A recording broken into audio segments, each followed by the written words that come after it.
தென்னாடுடைய சிவனே போற்றி, என் நாட்டவர்க்கும் இறைவா போற்றி. அனைவருக்கும் அன்பு வணக்கம். அப்போ யுதிஷ்டர் கேட்குறாரு, என்னங்க ஒரு மனுஷ ஜாதிக்கும் மிருக ஜாதிக்கும் குழந்தையா இது எப்படி? அதுக்கப்புறம் ஒரு சிறுவனுக்கு பயந்து இந்திரன் மழை பெய்வித்தானா? இதை பற்றிலாம் எனக்கு விவரமாக சொல்லுங்கள் அப்படின்றார். அப்போ லோமச மகரிஷி சொல்றார், காசியபகுலத்தில் வந்தவர் விபாண்டகர் அப்படின்ற ஒரு ரிஷி. அவர் மிகப்பெரிய தவ வலிமை வாய்ந்தவர். ஒரு நாள் ரொம்ப களைப்புற்று இருக்கும் பொழுது நதியில் நீராடப் போகின்றார். அப்போ ஊர்வசியை பார்க்கின்றார், நம்ம அப்சரஸ் தேவகன்னிகை. அப்போ அவருடைய வீரியம் நழுவி தண்ணீரில் விழுகின்றது. அந்த நேரம் பார்த்து ஒரு பெண்மான் அங்கே தாகத்தை தீர்ப்பதற்காக தண்ணி குடிக்க வருதுங்க. அது இந்த தண்ணீருடன் கலந்தது, அப்படியே அது குடித்து விடுகின்றது. அதனால் அது கர்ப்பமாகின்றது. அது எப்படின்னா, அதுக்கு ஏதோ சாபம் இருந்திருக்கும் போல இருக்கு.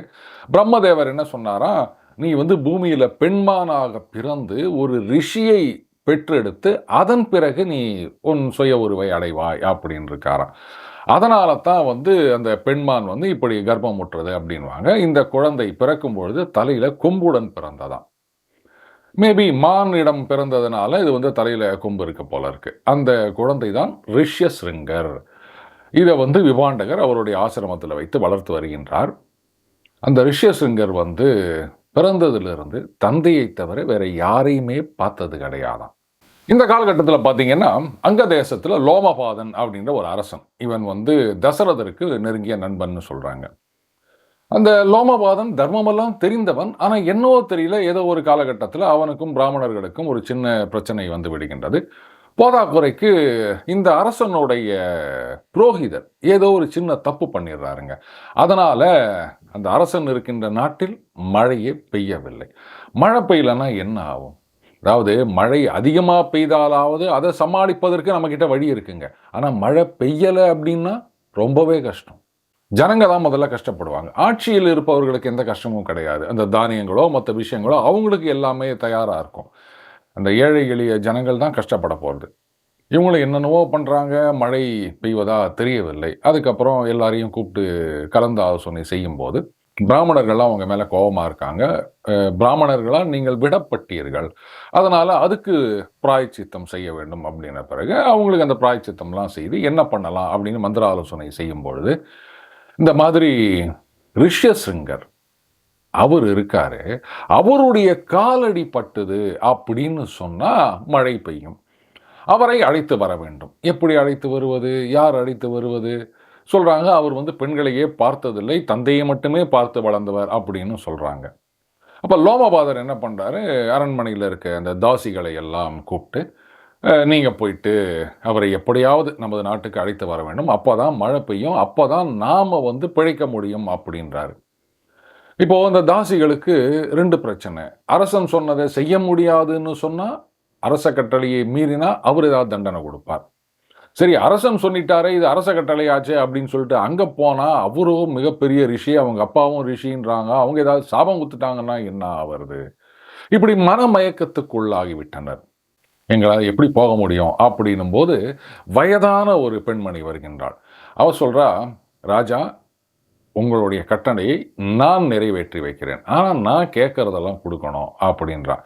ராஜா சொல்றாரு, என்ன வேணா கொடுக்குறேன், எனக்கு அந்த ரிஷ்யசிங்கர் அவரை இங்கே கொண்டு வந்தால் போதும் அப்படின்றாரு. அதே மாதிரி அந்த வயதான பெண்மணிக்கு ஏராளமான பொண்ணு பொருள் நவரத்தினங்கள் அதையெல்லாம் கொடுக்கிறாள். இப்போது அந்த தாசி என்ன பண்ணுறா, நிறைய பெண்கள், அதுக்கப்புறம் அவளுடைய மகள் இவளையெல்லாம் கூட்டிட்டு இந்த ஆசிரமம் இருக்கின்ற மலை அடிவாரத்துக்கு வருகின்றாள். இங்கே ஒரு ஓடத்தில் வராங்க, நதி பக்கத்தில் இருக்கு இல்லையா, அந்த ஓடத்தை ஒரு இடத்துல கட்டிட்டு அங்கே ஒரு அழகான ஆசிரமம் அமைக்கின்றார்கள். அந்த ஆசிரமத்தில் பார்த்தீங்கன்னா நல்ல வாசனையாக நறுமணத்தை வீசக்கூடிய நல்ல பலவித நிறங்களில் இருக்கக்கூடிய பூக்கள் எல்லாம், பூச்செடிகள் எல்லாம் அங்கே இருக்கின்றது. அதற்கு பிறகு இந்த பழங்களை கொடுக்கக்கூடிய தாவரங்கள்லாம் ஏராளமாக இருக்கின்றன. கூடவே போலி மரங்கள் அப்படின்றாங்க. ஆச்சரியமாக இருந்தது. இன்றைக்கி நம்ம பிளாஸ்டிக்கில் நிறைய பார்க்குறோம், ஆனால் அன்றைக்கே இந்த போலி மரங்களே இருந்திருக்கின்றது. இப்படியெல்லாம் பண்ணிட்டு அதுக்கப்புறம் அந்த ஆசிரமத்திலிருந்து விபாண்டகர் எப்பப்பெல்லாம் வெளில போகிறாரு, எப்போ திரும்பி வராரு அப்படின்ற விஷயத்தை எல்லாம் தெரிஞ்சுக்கிறான். அதுக்கப்புறம் விபாண்டகர் வெளில போன பிறகு தன்னுடைய மகளை அங்கே அனுப்புகிறாள். அவன் என்ன பண்ணுறான், போயிட்டு முனிவரே நீங்கள் எப்படி இருக்கீங்க, வந்து சந்தோஷமாக இருக்கீங்களா, உங்களுக்கு அந்த பழங்கள் அதெல்லாம் கிடைக்கின்றதா, உங்கள் அப்பா உங்களால் சந்தோஷமாக இருக்கின்றாரா, இந்த இடம் உங்களுக்கு சுகமாக இருக்கின்றதா, அப்படியெல்லாம் கேட்குறான். இப்போ ரிஷசிங்கர் அவளுடைய மகளை பார்த்த பிறகு, நீங்கள் வந்து ரொம்ப தேஜஸுடன் இருக்கின்றீர்கள், என்ன விரதத்தை அனுசரிக்கின்றீர்கள், உங்களை பார்த்தாலே எனக்கு நமஸ்காரம் பண்ணணும் போல இருக்கு, அப்படியெல்லாம் சொல்கிறார். அதுக்கப்புறம் அவர் திரும்பி வந்துடுறார். வந்த பிறகு விபாண்டகர் வருகின்றார். அப்போ வந்து ரிஷ்யசிங்கர் நடந்ததெல்லாம் சொல்லியிருப்பார். அவருக்கு புரிந்து விடுகின்றது. அவர் சொல்றாரு, இந்த ராட்சசர்கள் இருக்காங்கல்ல, அவங்கெல்லாம் வந்து அழகான ரூபம் எடுப்பார்கள். ஆனா அவங்களுக்கு வந்து மற்றவங்களுடைய தவத்தை கெடுப்பது தான் நோக்கம். அதுல தான் அவங்களுக்கு சந்தோஷமே இருக்கு. அதனால அவங்க கிட்ட நம்ம சேரவே கூடாது. அடுத்தது இந்த மதுபானங்கள். அது குடிக்கிற ஒதுக்கி வைத்த விஷயம், குடிக்கத்தகாதுன்னு சொல்ற விஷயம், இதையெல்லாம் வந்து நாம் தொடவே கூடாது. அதுக்கப்புறமா அந்த பலவித நிறங்கள், வாசனைகள் இருக்கின்ற பூ மாலைகள், இதெல்லாம் முனிவர்களுக்கு ஏற்றதல்ல அப்படின்றார். அதுக்கப்புறம் சொல்லிட்டு இவர் வந்து வந்தவடை தேடணும் அப்படின்னு சொல்லிட்டு போறாருங்க. 3 நாள் தேடுறாரு. எங்கேயுமே அந்த பெண்ணோ அந்த ஆசிரமோ அவருக்கு தென்படவில்லை. அதுக்கப்புறம் ஆசிரமத்துக்கு வந்துட்டு சரி பழங்கள் இதெல்லாம் கொண்டு வரணுமே அப்படின்றதுக்காக வெளில போகின்றார். சரியான நேரம் பார்த்து காத்து கொண்டிருந்த அந்த பெண்மணி என்ன பண்ணுறா, மகளை மறுபடியும் அனுப்புகிறாள். இங்கே வந்த உடனே ஹினோத்தரியில் ரிஷிசிங்கர் சொல்கிறாரு, எனது தந்தை வருவதற்கு முன் நாம் இங்கிருந்து உன் ஆசிரமத்துக்கு போகலாம் அப்படின்றார்.